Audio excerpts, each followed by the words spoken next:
Welcome! In today's language of hypnosis tutorial, we're going to cover phonological ambiguity. Words that sound the same but are not the same. Phono is a Greek word meaning sound. Phono is a Greek word meaning sound. So for example, words like book. It can be book as in a book we read. Book a holiday, book a restaurant. Watch could be wristwatch. Watching a concert, watch a concert. Watch people, watch a sporting event. The word watch can be a verb, an action word. Watching, people, sport, concert. Watch, a noun, a thing, as in wristwatch. Now, English is very phonological. That said, other languages can be phonological too, ambiguity too. For example, French, ça can mean 100 without blood. In Japanese, ha can mean tooth, leaf or blade. In Italian, ciao can mean hi or bye. So why would you use phonological ambiguity? Well, we talked about in the past video, language hypnosis, some of the indirect ways of communicating and their effectiveness. Because it's counterintuitive.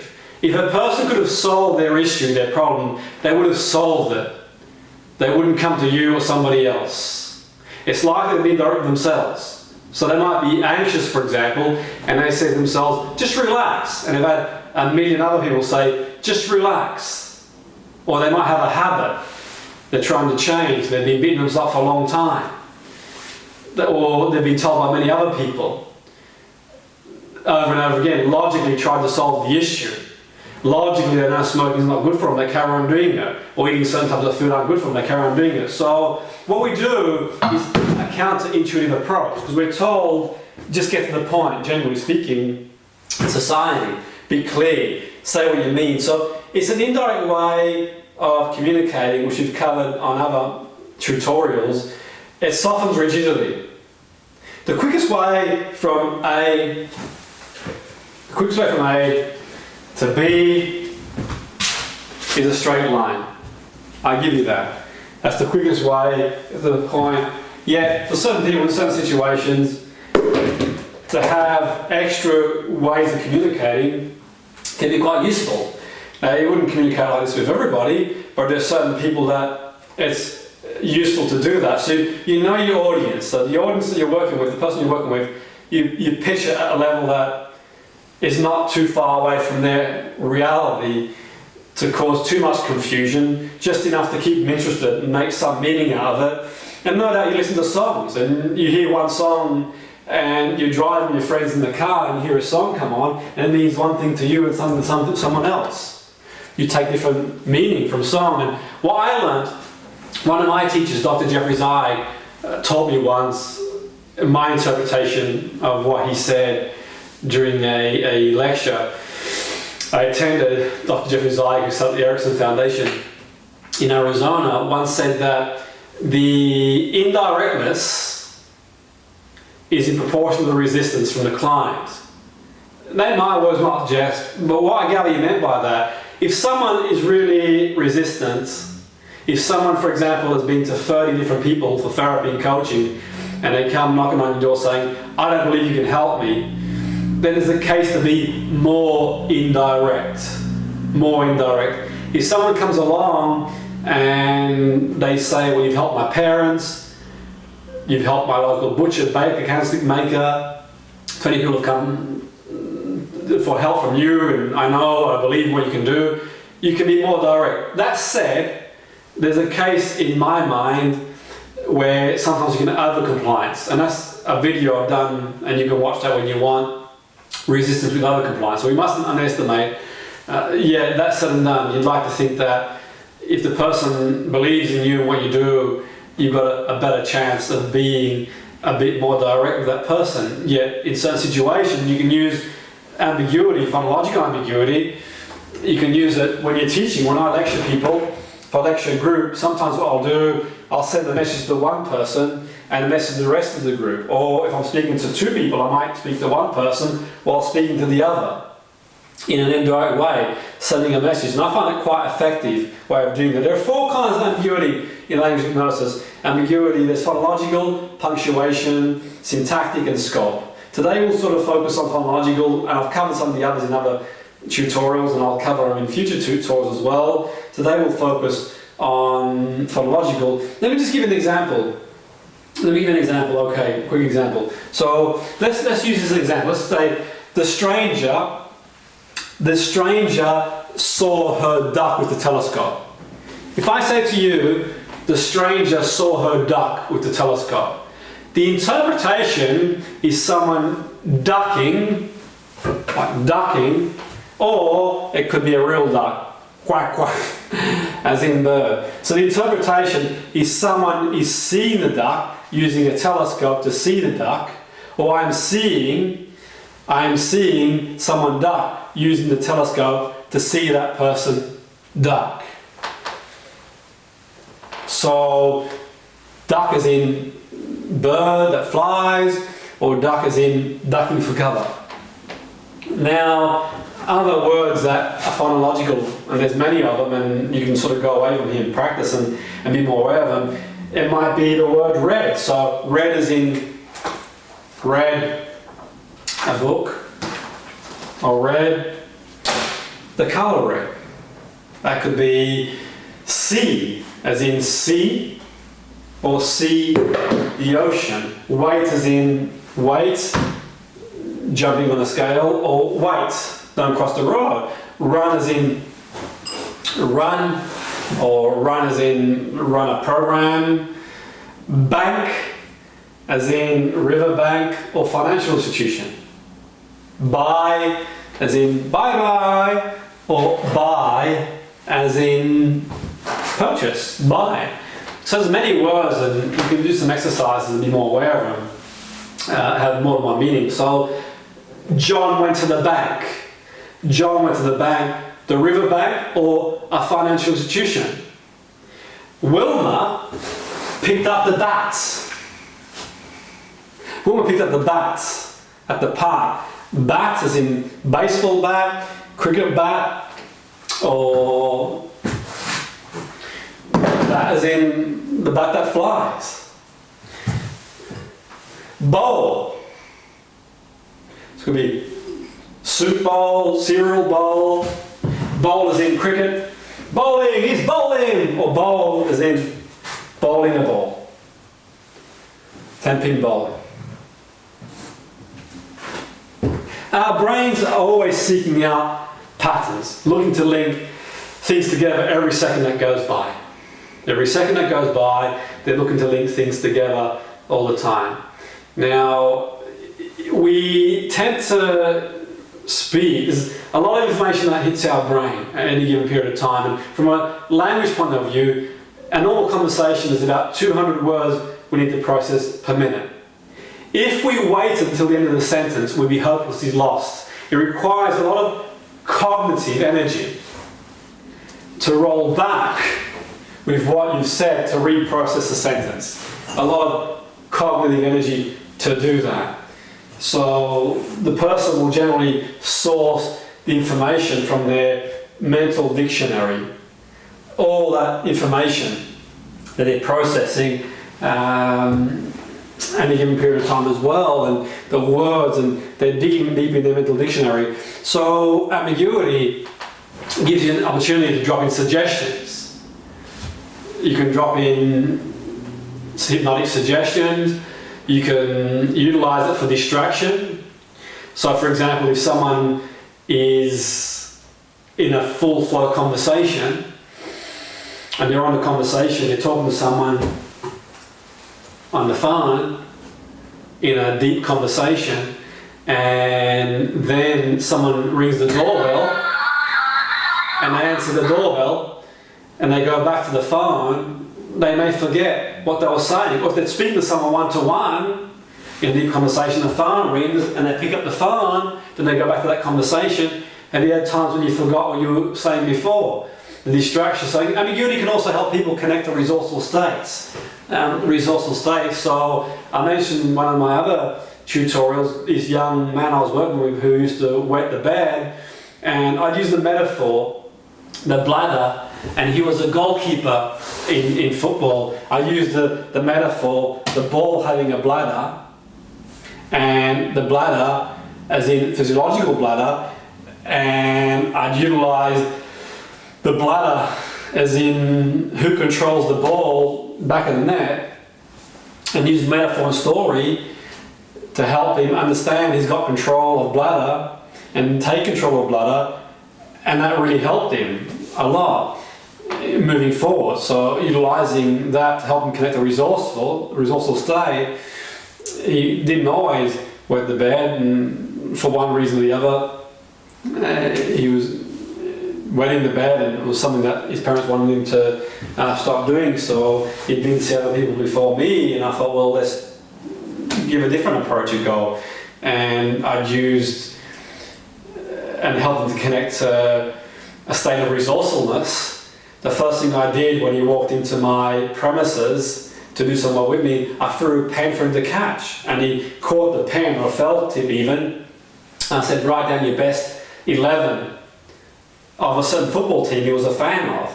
And as it happens, that football team, I delivered some training in NLP before, and I was familiar with them, and he was a fan, so I utilised that. And whilst he was doing that, going to an altered state of awareness, it's been like doing, I could use metaphor, story, and connect that absorption to where he wanted to go.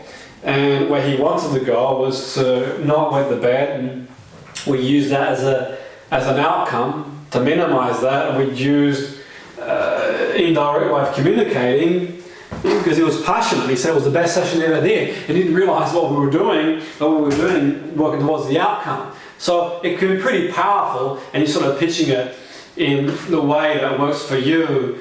And you're probably wondering, what's all this blah blah blah, whatever. I'm not suggesting to do it with every client you see, or I'm not suggesting to do it every board meeting. It's just an extra skill or tool to have. Where things aren't going the way you want to go, there's something you can utilise that's really, really powerful. And phonological ambiguity is very powerful, very useful. One thing to bear in mind, I'm sure you speak, or I'm sure in the past, there are times that you said one thing and meant another. We all do it. You know, you just cast your mind back to university days. So you go to university days, and you're back in university days, and you're pouring a few glasses of wine and drinking away, you're having a good time, and you see someone who catches your eye across the other side of the room on a night out. You go up and speak to that person. So you walk up to the person and you pour them a wine, and you go up to speak to that person, and then as you have the conversation, that person, you suggest that they come back to your place for a coffee, or they come back to your place to see your records collection, they come back to your place to see your art collection. I'm sure the last thing on your mind was to show them the art collection, or record collection, or a coffee. I'm sure you had other things on your mind. So we do it probably without realising it, and there's a little bit of tongue-in-cheek there. Yet all that's said and done, you see a lot of it, and you'll be more aware of it now. I've put it into your awareness. You see newspaper headlines. There was a headline I saw once, a newspaper headline years ago. It was, Iraqi head seeks arms. Now, when you think about that newspaper headline, Iraqi head seeks arms, if I remember the headline correctly. So, is it head as in head, or head as in chief? Is it arms as in physiological arms, or arms as in weapons? So, the polysemous words, head and arms, and they're words that can have different meanings. You be observant, newspapers have a lot of it. You'll see a lot of it in newspapers. Another headline I saw once, if I remember correctly, was a really, really interesting headline I saw. It was that police begin a campaign to run down jaywalkers, or something along them lines. So you can imagine, like, the jaywalkers swanning along the road, as they do, is a run down, as in run down with the car, hit with the car, or run down as in fine. So one or the other or one. My suspicion is to fine, yet who knows these days. So a couple of other ones. John went to the bank. So John went to the bank. There's lexical ambiguity. One of the words have one or more meaning. Phonological ambiguity. So John went to the bank as in financial institution or to the river bank. Wilma picked up the bats. Wilma picked up the bat at the park. Bat as in baseball bat, cricket bat, or bat as in the flying bat, the fruit bat, so to speak. And you can see how one word can have different meanings and have different interpretations. Films are very ambiguous sometimes. Endings of films. Have you ever seen the film Castaway? Tom Hanks, Castaway, end of the film, quite dramatic. He's driving along to bring back the package. So he's got this package he's going to bring back to the person that he held the package on for. He was cast away on the island. So to cut a long story short, he brings this package back that helped him while he was on the island, missing, and no one knew where he was or if he was alive for 5 or 6 years. So when he gets back and he has a lot of life changes, and then at the end of the film there's a crossroads. And I showed a video when I teach, and I tell the people I'm teaching, what do you think happens at the end? Well, what happens is what you want to happen. Because a woman drives past in a pickup truck, and as he's leaving and drops the package off, he asks her which road leads to where, and you wonder, as he walks to the car, you don't know whether he drives in one direction, another direction, goes back to see the woman, who knows really. So that's quite ambiguous, and you'll see films have got ambiguous endings too, so you make your own meaning out of that if you choose to. Going forward now, as we sort of reach the close of this tutorial, what you can do as an exercise to practice, and the key with this sort of stuff is practicing, go through the alphabet, A to Z, and write down as many phonological ambiguous words as you can find, A to Z, write them down, and as many as you can find, and be aware of them. When you listen to people speak, teachers, lecturers, newsreaders, look at newspaper headlines, just circle any ambiguous words. And to practice for yourself, remember you're working towards a well-formed outcome. So you can practice, and maybe you can practice even just empowering people, do positive things. So if you see someone a bit down, perhaps you can use this process to help them from being down to feeling more empowered. So you might be at work and see someone who's nervous do a presentation, all things being well, they're prepared for it, and they're good at what they do, and they're ready for it, they're just a little bit nervous. You could use it to empower that person in the story, and use indirect language and stuff we've covered in the past as well.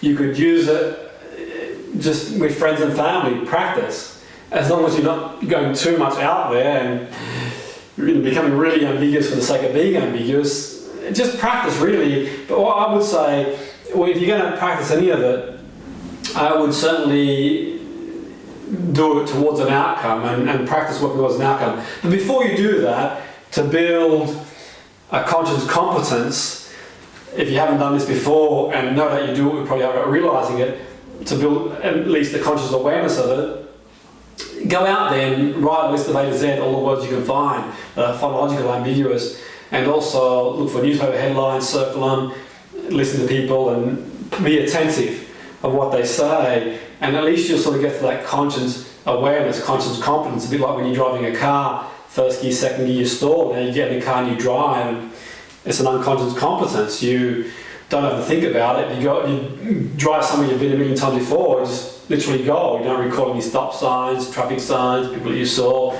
you're on cruise control, and you sort of practice away until you get to that unconscious competence where you can use it second nature. You can draw the skill as and when you need, and like all things really, I'm not implying that anyone should use this outside their remit, or I'm not suggesting implying anyone should extend too far their comfort zone. Just one step at a time, and necessarily sink or swim and go from here all the way here.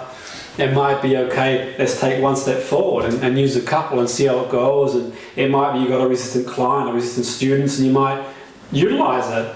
It might be you've got you're a personal trainer and you've got some clients who utilize it too.